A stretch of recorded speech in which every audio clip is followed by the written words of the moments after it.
उपस्थित असणाऱ्या शिवसेनेच्या मुलूक मैदानी तोफ ज्याला असं आपण ओळखतो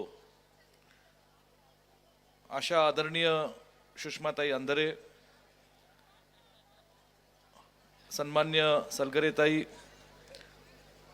सन्मान्य रविकांतजी वरपे, सन्मान्य विकासजी लावंडे, सन्मान्य देवदत्तजी निकम, सन्मान्य अक्षयजी शिंदे, सन्मान्य सचिनजी हजारे, संजयजी काळेबंड, विशालजी कदम, माझ्यासोबत आलेले अखिल भारतीय युवक काँग्रेसचे महासचिव आणि नगर जिल्ह्याचे सुपुत्र आमचे युवक काँग्रेसचे सहकारी सन्मान्य हेमंतजी उगले, आमचे दुसरे यूथ काँग्रेसचे सहकारी महाराष्ट्र प्रदेश युवक काँग्रेसचे महासचिव प्रशांतजी उगले, उपस्थित माझ्यासोबत आलेले पुण्याचे आमचे युवा नेते सागरजी कदम आणि मोठ्या संख्येने उपस्थित असणारे कर्जत जामखेडे या विधानसभा मतदारसंघातील सर्वच रोहित दादांवर प्रेम करणारे सर्व कार्यकर्ते, मोठ्या संख्येने उपस्थित असणारे आमच्या माता भगिनी, सर्व माझे तरुण सहकारी,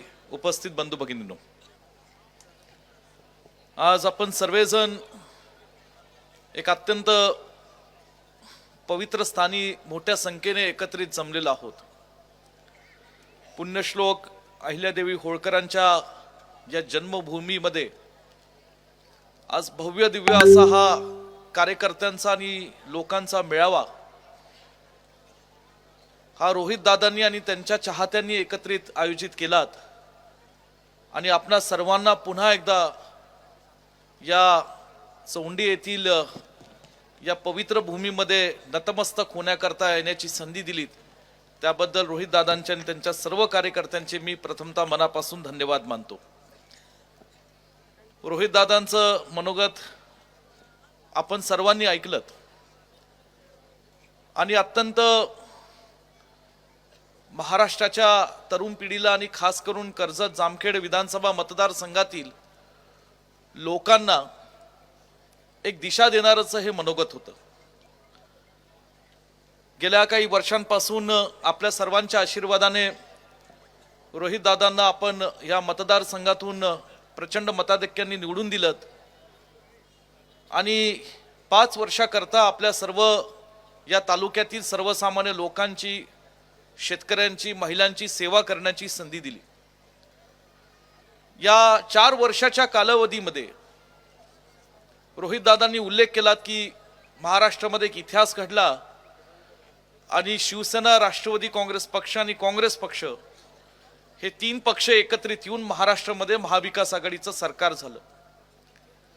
हे सरकार झाल्यानंतर दुर्दैवाने हा करोनाचा प्रादुर्भाव आपल्यामध्ये आला आणि या करोनाच्या प्रादुर्भावावर मात करण्याकरता आम्ही सगळेच लोकप्रतिनिधी महाराष्ट्रातले अत्यंत तनमनाने कामाला लागलो.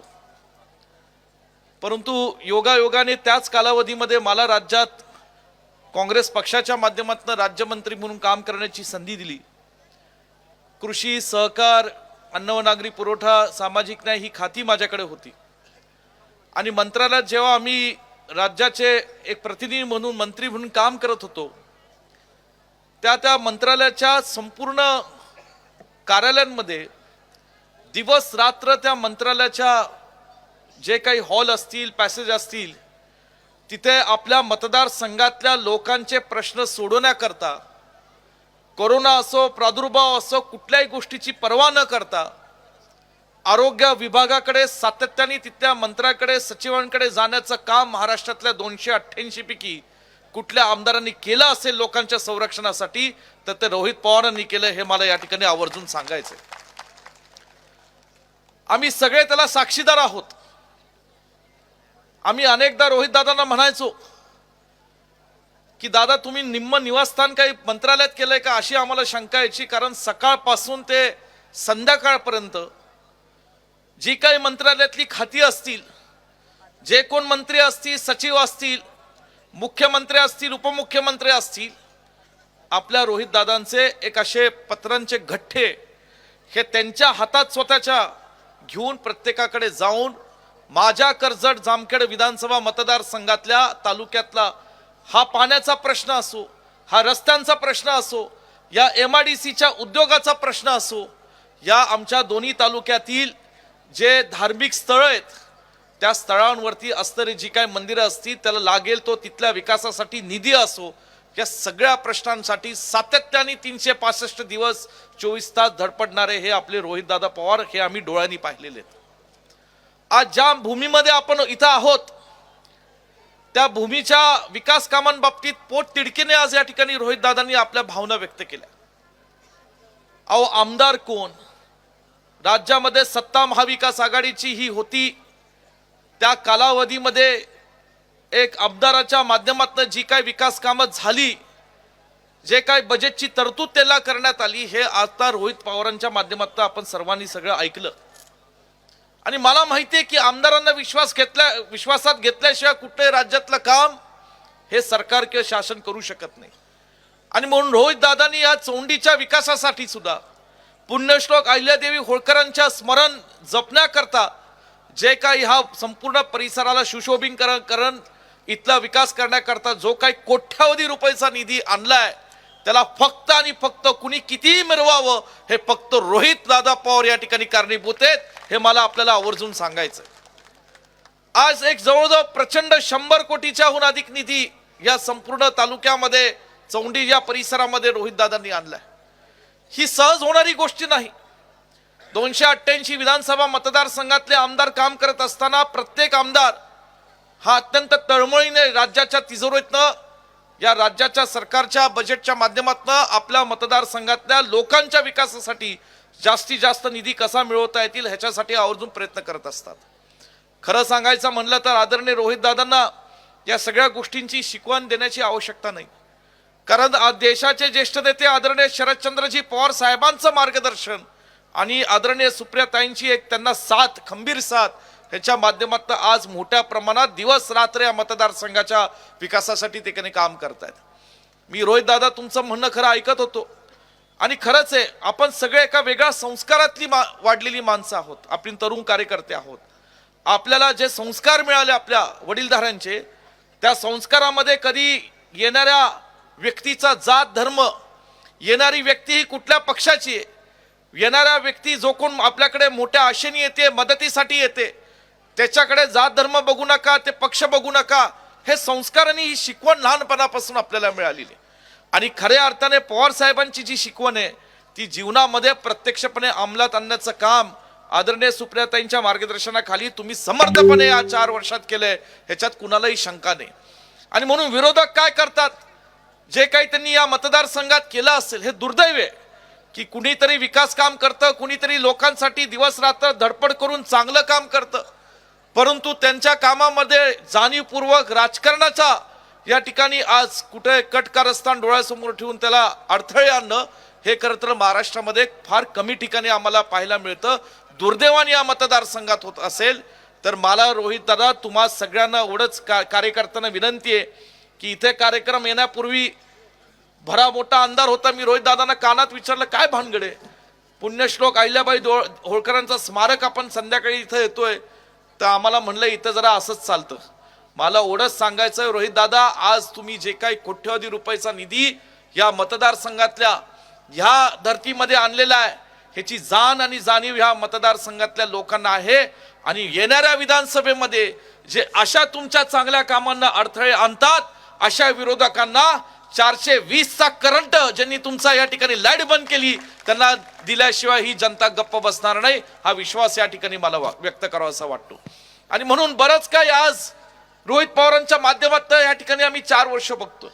विधानसभेमध्ये सुद्धा सातत्याने मतदारसंघाच्या पलीकडे सुद्धा आज या महाराष्ट्रातल्या बहुजन समाजाचे प्रश्न असतील, शेतकऱ्यांचे प्रश्न असतील, तरुण पिढीचे प्रश्न असतील, ज्या शासनाच्या माध्यमातून काही चुकीचं घडत असेल तर त्यातल्या सेवक भरती ज्याच्यातनं आपल्या महाराष्ट्रातले तरुण वंचित राहतात, अशा सुद्धा सेवक भरतीमध्ये जर काही चुकीचं घडत असेल त्याच्या बाबतीत आवाज उठवणारा महाराष्ट्रातला एक असा आमचा बुलंद, आमचा एक युवा भाऊ, आमचा एक युवा नेतृत्व आम्ही सगळ्यांनी या ठिकाणी विधानसभेत पाहिलेलं आहे. आणि म्हणून अशा एका तरुण आपल्या नेतृत्वाला त्याला सांभाळणं त्याला ताकद देणं, त्याच्या पाठीशी खंबीरपणे उभं राहण्याची जबाबदारी ही या ठिकाणी नियतीने आणि परमेश्वराने तुम्हा सगळ्या कर्जत जामखेडच्या लोकांवर सोपवलेली आहे.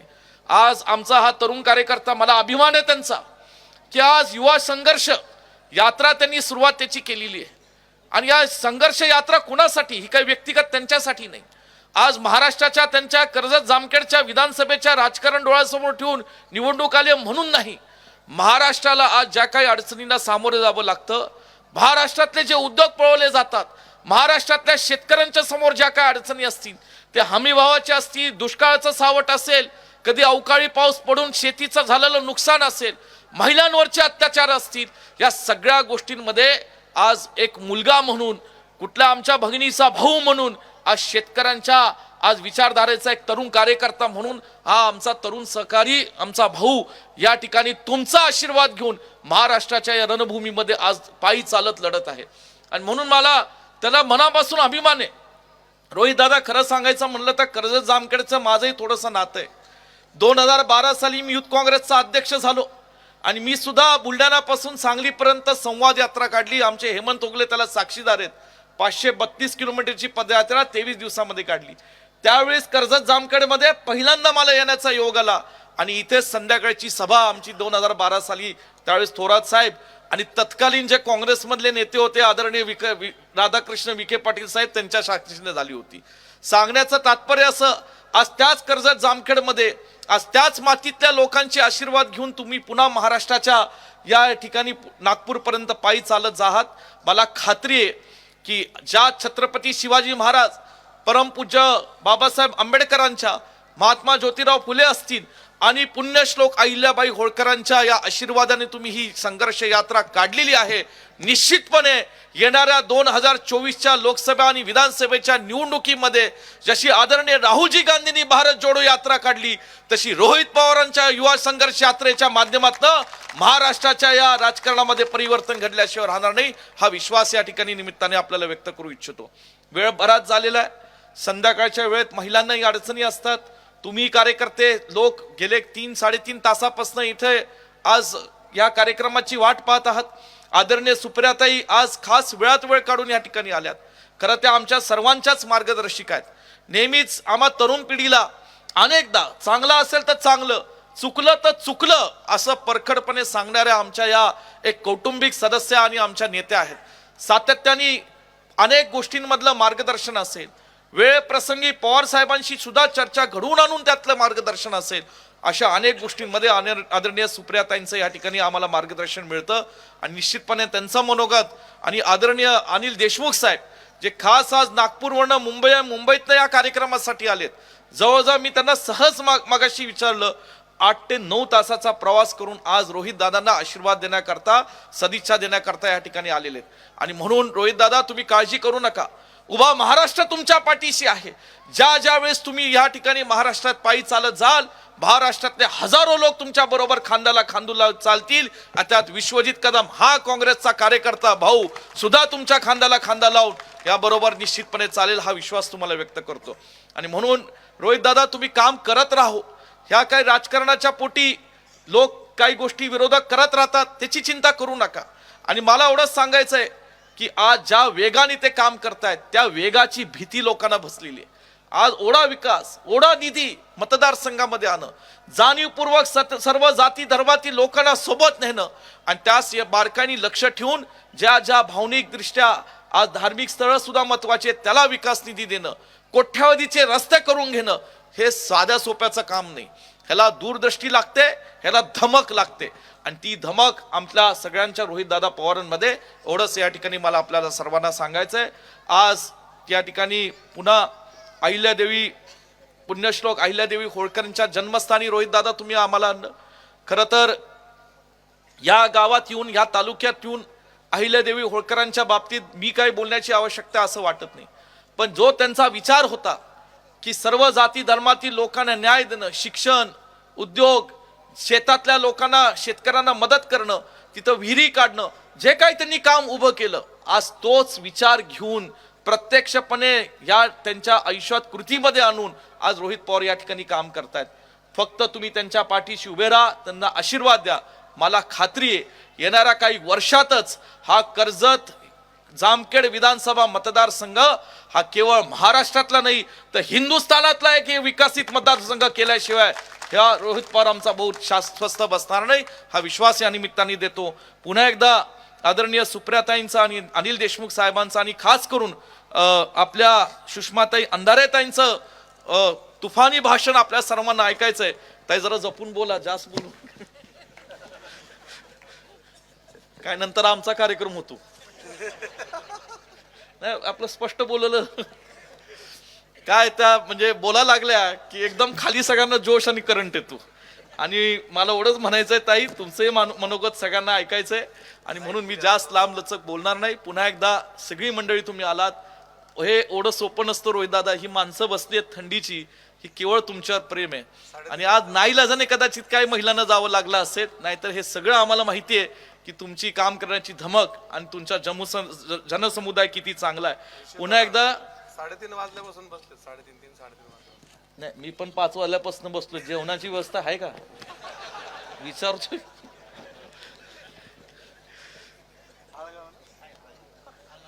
नाही राहू दे नंतर करू. परंतु रोहित दादा आम्ही तुमच्या पाठीशी आहोत. आज अत्यंत युवा संघर्ष यात्रा ही महाराष्ट्राच्या इतिहासातली एक चांगली यात्रा होईल. मला आठवतं शरद पवार साहेबांनी अशी पदयात्रा काढली होती. त्याचबरोबर या ठिकाणी चंद्रशेखरांनी पदयात्रा काढली होती. आंध्र प्रदेशचे माजी मुख्यमंत्री स्वर्गीय रेड्डी साहेबांनी अशी पदयात्रा काढली होती. सुनील दत्त साहेबांनी 84च्या दंगलीनंतर पदयात्रा काढली होती. आणि आज अशी एक ऐतिहासिक पदयात्रा तुम्ही काढताय. महाराष्ट्राची जनता निश्चितपणे तुमच्या पाठीशी आहे. आदरणीय शरद पवार साहेबांचे विचार आणि त्यांचा आशीर्वाद तुमच्या पाठीशी आहे आणि अशाच पद्धतीने काम करत राहा. आम्ही तुमच्या पाठीशी खंबीरपणे उभं राहू. एवढंच बोलून इथं थांबतो. जय हिंद, जय महाराष्ट्र. लोकशाही मराठी ऐका, पहा, जागरूक रहा.